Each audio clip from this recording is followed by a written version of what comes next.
Quel est le cœur même du chapitre 13 de Jean? Il se trouve au verset 8e. Jésus lui répondit, « Je ne te lave, tu n'auras point de part avec moi. » Nous revenons ici à notre mot de lettre aux Hébreux, dont la traduction exacte est « compagnon ».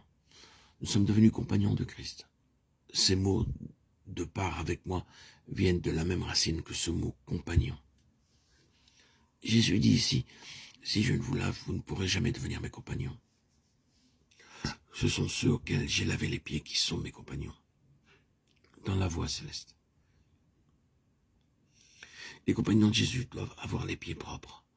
Dans sa prière, il montre très clairement ce que cela signifie. Ils ne sont pas du monde, comme je ne suis pas du monde. Jean 17,16. Je ne te prie pas de les ôter du monde, mais de les préserver du mal. Jean 17,15. Les compagnons de Jésus sont ceux dont les pieds sont symboliquement séparés et purifiés du monde. Ce monde est sous une malédiction, sous le jugement de Dieu. C'est un monde mauvais et le Seigneur ne désire pas que ses compagnons soient emprisonnés par lui. Son œuvre à notre égard consiste donc à nous en séparer. Les pieds signifient un contact avec la terre et le Seigneur Jésus veut rompre ce contact en ce qui concerne ses compagnons. Si nous voulons être les compagnons de Christ, il nous faut être délivrés de ce monde présent mauvais. Le contact avec lui signifie mort, souillure. C'est un monde opposé au Seigneur Jésus. Le Seigneur dit ici, dans cet acte symbolique, mes compagnons ne sont pas de ce monde. Il l'a accompli en lui-même une fois pour toutes. Il y a naturellement en cela une signification beaucoup plus grande que ce dont il est possible de parler pour le moment. Mais nous savons tous combien cela est vrai. Jésus ne nous a pas enlevés du monde. Nous sommes ici et environnés de souillure. C'est en vérité un monde pécheur où le Seigneur Jésus veut nous en délivrer. Et il a accompli l'œuvre par laquelle nous pouvons être séparés de tout ce qui le renferme de mal. Cela nous ouvre tout le sujet de la sanctification. Mais pour notre but, cela explique tout simplement ces mots de Hébreux 3:1. C'est pourquoi, frères saints, frères qui sont sanctifiés, ce qui signifie séparés pour Dieu, tels sont les compagnons de Christ et de la vocation céleste. Mais le Seigneur Jésus a aussi institué un ministère pour ses compagnons. Il a dit, je vous ai donné un exemple, afin que vous fassiez comme je vous ai fait. Jean 13,15. Il dit en d'autres termes, il faut vous aider l'un l'autre à rester purs de l'esprit de ce monde. Les mots qui expliquent cela sont, frères, si un homme vient être surpris en quelque faute, vous qui avez l'esprit, redressez-le dans un esprit de douceur. Galates 6:1. L'humilité de Jésus dans cet acte offensait Pierre. Toi le Seigneur et maître, te mettre à genoux pour me laver les pieds. Je ne puis penser à cela. Je ne puis pas le permettre. Je ne puis pas te permettre de t'humilier de cette manière. Vous qui avez l'esprit, redressez-le dans un esprit de douceur ou d'humilité.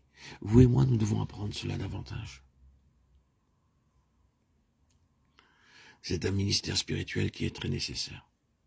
Il y a des groupes de chrétiens dans ce monde qui pratiquent cela littéralement et ont une part dans ce service qui consiste à se laver les pieds les uns aux autres. Nous ne discuterons pas et ne chercherons pas s'ils ont tort ou raison. Je pense cependant que l'on peut laver les pieds de quelqu'un littéralement sans le faire spirituellement. On peut laver littéralement les pieds de quelqu'un et s'en aller ensuite parler de ses fautes et de ses faiblesses à une autre personne. Je pense que nous sommes trop souvent accoutumés à montrer la boue qui se trouve sur les pieds de quelqu'un au lieu de l'enlever. Oh, nos critiques et nos condamnations à l'égard d'un autre. Il n'est pas nécessaire d'être un expert pour voir l'impureté spirituelle des hommes et le contact du monde sur eux. Chacun peut voir leurs fautes. Mais qu'allons-nous faire? Parler d'eux et de leurs fautes, les faire voir à d'autres, les avoir toujours en vue, permettre que notre attitude à leur égard soit influencée par leurs fautes.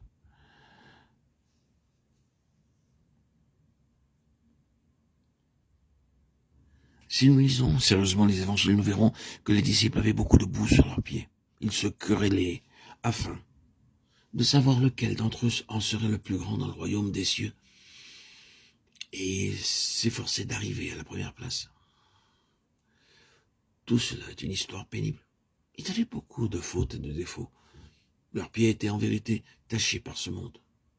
Mais que nous est-il dit ici de l'attitude de Jésus? Des hommes tels qu'ils étaient, cependant, ayant aimé les siens qui étaient dans le monde, il les aima jusqu'à la fin. Jean 13:1. Et pour prouver son amour, il s'humilia, enleva le vêtement de sa gloire et prit la forme d'un esclave. Il se ceignit d'un linge, le symbole du service humble. Il ne dit pas « Oh, combien de boue vous avez sur vos pieds !» Il l'enleva. Il dit ensuite « Je vous ai donné un exemple afin que vous fassiez comme je vous ai fait. Jean 13, 15. Vous êtes prêtre devant Dieu, prenez l'eau de la cuve et lavez-vous les pieds l'un l'autre. Vous ne pouvez être que de cette manière, les compagnons du lieu saint de la vocation céleste. Frères et sœurs en Christ, bien-aimés, avons-nous remarqué qu'il y a une bénédiction attachée à cet acte. Elle se trouve au verset 17e. Si vous savez ces choses, vous êtes bien heureux pourvu que vous les pratiquiez. Mes chers amis, auditeurs, auditrices, il y a donc une bénédiction, ce fait de nous laver les pieds les uns aux autres.